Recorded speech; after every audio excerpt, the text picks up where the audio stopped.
وَإِذَا مَسَّ الْإِنسَانُ ضُرٌّ دَعَا رَبَّهُ مُنِيبًا إِلَيْهِ، اور جب انسان کو کوئی تکلیف پہنچتی ہے تو وہ اپنے رب کو پکارتا ہے بڑے رجوع کے ساتھ، بڑی لمبے ہاتھ اٹھا کے اللہ کی طرف متوجہ ہوتا ہے۔ ثُمَّ إِذَا خَوَّلَهُ نِعْمَةً مِّنْهُ، جب ہم اسے اپنی طرف سے نعمت عطا کر دیتے ہیں، نَسِيَ مَن كَانَ يَدْعُو إِلَيْهِ مِن قَبْلُ، تو وہ ایسا بھول جاتا ہے جیسا کہ اس نے کبھی ہمیں پکارا ہی نہیں تھا۔ یہی ہوتا ہے، یعنی دنیا میں لوگ اللہ کو پکارتے ہیں، اللہ تعالیٰ مصیبت پریشانی حل کر دیتا ہے، اس کے بعد وہ یا تو اور ہستیوں کی طرف اس تکلیف کو دور کرنے کو منسوخ کرنا شروع کر دیتے ہیں، یا وہ کہتے ہیں جی میری تو پلاننگ ہی بڑی چنگی سی، دیکھو نا میں اس ٹائم بڑا منو سمجھ آ گئی سی کیا ہونا ہے تو میں کر لیا سی، تو انہوں اللہ کا بندہ جنی مرضی سمجھ آ جائے۔ اللہ کے سامنے تو اتنے فیکٹرز ہیں کہ کسی بھی انسان کو کسی بھی وقت وہ آنے واحد میں ہیرو سے زیرو اور زیرو سے ہیرو کر دے، اس کے لیے کوئی مسئلہ ہے؟ یعنی انسان کی ساری پلاننگز دھری رہتی ہیں، جیسا کہ مولا علی رضی اللہ تعالیٰ عنہ علیہ السلام کا قول ہے کہ میں نے اپنے ارادوں کے ٹوٹنے سے اپنے رب کو پہچانا ہے، ان میں پورا ارادہ کر لیتا ہوں، سارے کے سارے سرکمسٹانسز فیوریبل ہوتے ہیں میرے لیے، ڈن، اچانک پتہ ہی نہیں چلتا کہ یہ کیا ہو گیا، ایسا ہو جاتا ہے میرے بھائیوں۔ اور یہی چیزیں بیسیکلی اللہ تعالیٰ اپنا آپ انسان کو دکھاتا ہے کہ کوئی شخص اللہ تعالیٰ سے کبھی بھی آزاد نہیں ہو سکتا۔ حتیٰ کہ آپ دیکھ لیں سورۃ الکہف میں آیا کہ اے نبی علیہ السلام کبھی ایسا نہ ہو کہ آپ یہ ایک بات کہیں کہ میں کل یہ کام کروں گا اور آپ انشاءاللہ نہ کہیں، ایسا کبھی نہیں ہونا چاہیے، انشاءاللہ کے ساتھ کہنا ہے۔ اگر وقت کے پیغمبر کو یہ بات کی جا رہی ہے ہمارے محبوب صلی اللہ علیہ وآلہ وسلم کو کہ آپ نے کبھی مستقبل کے بارے میں انشاءاللہ کے بغیر بات نہیں کرنی، کبھی نہیں کرنا ہے میں کام کروں گا، مگر یہ کہ انشاءاللہ ماشاء اللہ کے ساتھ، کیونکہ انسان تو صرف ان فیکٹرز کو دیکھ رہا ہوتا ہے نا جو آپ کے سامنے۔ ہم نے کئی بار چیزیں دیکھی ہیں، ہر فیکٹر کاؤنٹر کرتے ہیں، میرے جیسا تو وہمی بندہ کوئی شاید چھوڑتا ہی نہیں ہے، پھر بھی کچھ کوئی نہ کوئی پاک نکل آتی ہے بچوں، کیوں نکل آتی ہے؟ انسان کبھی آزاد نہیں ہوتا اللہ سے، اس کی تقدیر سے کبھی آزاد نہیں ہوتا۔ اسی لیے الحمدللہ عرصہ دراز سے ہم اپنی پوری ایفرٹ کر کے اس کے بعد اللہ پر ہی توقع رکھتے ہیں، اور میں یعنی جتنا اپنے دنیاوی معاملات میں یا دین کے کام میں ریسورسز کو مینیج کرنے میں وہمی ہوں نا، اس سے زیادہ میں الحمدللہ عرصہ دراز سے اللہ کے بارے میں وہمی ہوں کہ جب کچھ میں سب کچھ کر لیتا ہوں نا، اور مجھے سب سے زیادہ جس چیز کی ٹینشن ہوتی ہے نا وہ اللہ کی ہوتی ہے کہ اللہ تعالیٰ کو رکاوٹ نہ ڈال دے، اللہ کی طرف متوجہ رہتا ہوں ہر معاملے میں۔ اور اس کا میں نے پھر پازیٹیو رزلٹ دیکھا ہے کہ میرے بگڑے ہوئے کام جس میں میں نے کئی چیزیں اوور لک کی ہوئی ہوتی ہیں وہ پھر اللہ نے سنبھالی ہوتی ہیں، وہ خود بخود ریزالو ہونی شروع ہو جاتی ہیں، پتہ ہی نہیں چلتا کہ کہاں سے اللہ تعالیٰ معاملات کو سیدھا کرتا ہے۔ وَمَن يَتَّقِ اللَّهَ يَجْعَل لَّهُ مَخْرَجًا وَيَرْزُقْهُ مِنْ حَيْثُ لَا يَحْتَسِبُ، یہ قرآن کی آیت ہے سورہ طلاق کی، جو کوئی اللہ پر تقوی اختیار کرے گا ہم اس کو وہاں سے رزق دیں گے کہ اسے گمان بھی نہیں ہوگا۔ ان اللہ بالغ امری، اللہ تعالیٰ اپنے کاموں کو پورا کر کے رہتا ہے، اللہ نے جو ارادہ کر لیا نا جس کام کو بلوغت تک لے کے جانے کا وہ اس نے کر دیتا ہے، لیکن قد جعل اللہ لکل شیء قدرا، لیکن ہر چیز کے لیے اللہ نے ایک اندازہ مقرر کر رکھا ہے، یعنی جب وہ وقت آئے گا نا تبھی وہ معاملات ہوں گے، اس سے پہلے نہیں ہو سکتے، آپ جتنا مرضی ٹل لگا لیں، جس چیز کا جو وقت ہے وہ اسی وقت پہ ہونا۔ تو اللہ تعالیٰ فرماتا ہے کہ یہ جب ہم ان کو عطا کر دیتے ہیں پھر یہ فوراً اللہ کو بھول جاتے ہیں۔ وہ میں اگلے دن وہ قاسم علی شاہ صاحب کی ایک ویڈیو دیکھ رہا تھا، انہوں نے بڑی اچھی بات کی واصف علی واصف صاحب کے حوالے سے، وہ کہہ رہے تھے کہ وہ بتا رہے تھے کہ اللہ کی طرف آپ کی توجہ اور توکل کا لیول کیا ہونا چاہیے۔ ایک تو وہ توکل ہے جو ہمیں واعظین کی تقریروں میں نظر آتا ہے، ان کی کتابوں میں نظر آتا ہے، پریکٹیکلی وہ 1% اللہ پہ توکل نہیں کرنے والے ہوتے ہیں۔ اگر اللہ پہ توکل ہو تو وہ اپنے چاہنے والوں اور مریدین سے چندے اکٹھے نہ کر رہے ہوں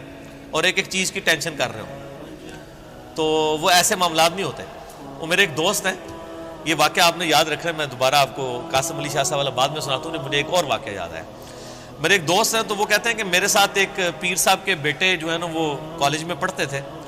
تو وہاں پہ کافی وہ عرس وغیرہ لگتا تھا، بڑے دور دراز سے لوگ آتے تھے، تو کہتے ہیں کہ وہ جب جن دنوں میں عرس ہوتا تھا نا تو وہ پولیس کو بار بار فون کر رہے ہیں کہ جناب سیکیورٹی کا بڑا خیال رکھنا ہے لوگوں دی جی، یعنی یہ لوگ آدھے نے پچھلی بار بھی آیا ہو گیا سی ہے کی ہوا سی جیب کٹ گئی تھی. میں نے دیکھا کہ پیر خانے پہ یا کوئی عرس پہ لوگ جا رہے ہوں, لوگ ان کو وہاں پہ مار رہے ہوں کہ یہاں ادھر کیا کرنے آئے ہیں. وہ تو بیچارے بڑے کمزور لوگ ہیں جو عرسوں کے خلاف ہیں, نہ ان کے پاس یہ کیپیبلٹی کہ وہ مارنے والے تو دوسری پارٹی ہیں. تو کہتا میں نے اس کو کہا یار تم اتنی ٹینشن کو لیتے ہو, مطلب جو آ رہا ہے اس کو کہنا ہے جی اللہ تو بندے ہوئے جیبا کٹ جائیں گے سانو کہ دیں گے تھے آگے. یہ اس نے خود بول کے کہا,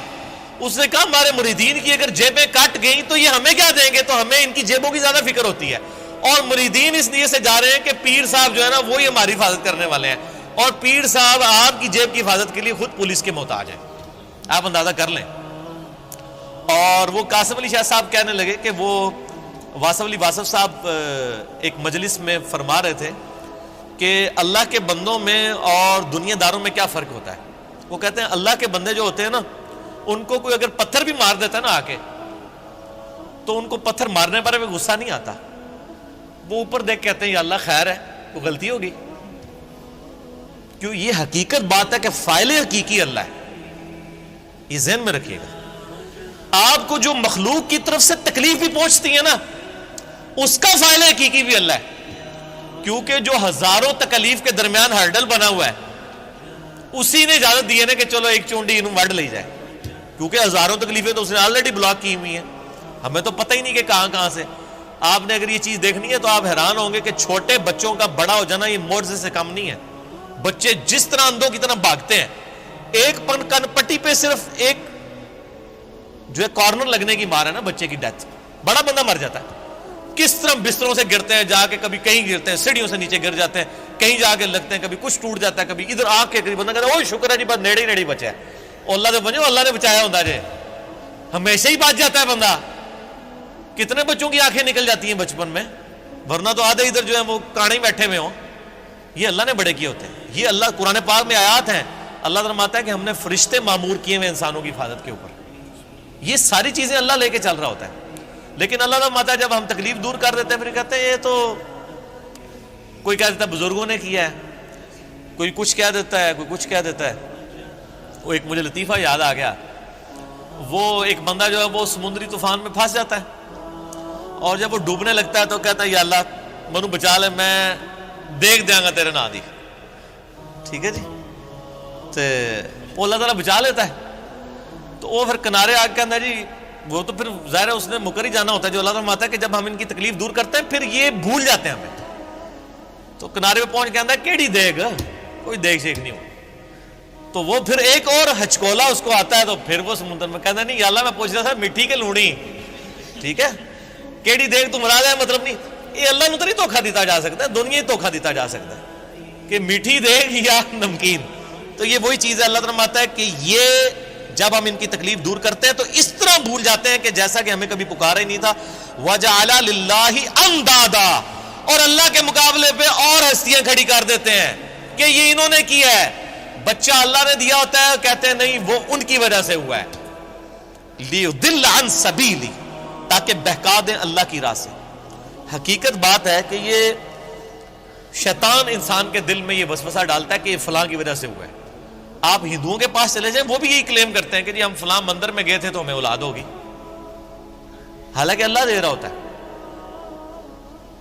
لیکن شیطان جو ہے وہ اینڈ ٹائم پہ ایسا وسوسہ ڈالتا ہے کہ انسان اور ہستیوں کی طرف اسے منسوخ کرنا شروع کر دیتا ہے. ہم نے تو کئی ایسے دیکھے ہیں جو لوگوں کو بچے دے رہے ہیں لیکن خود بے اولاد ہوتے ہیں.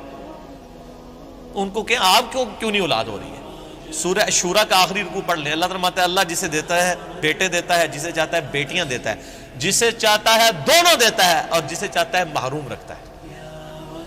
نبی علیہ السلام کی صرف ایک بیوی ہے جس سے اولاد ہے, سیدہ خدیجہ سے, یا ایک ماریہ قبطیہ سے سیدنا ابراہیم علیہ السلام پیدا ہوئے, وہ بھی فوت ہو گئے.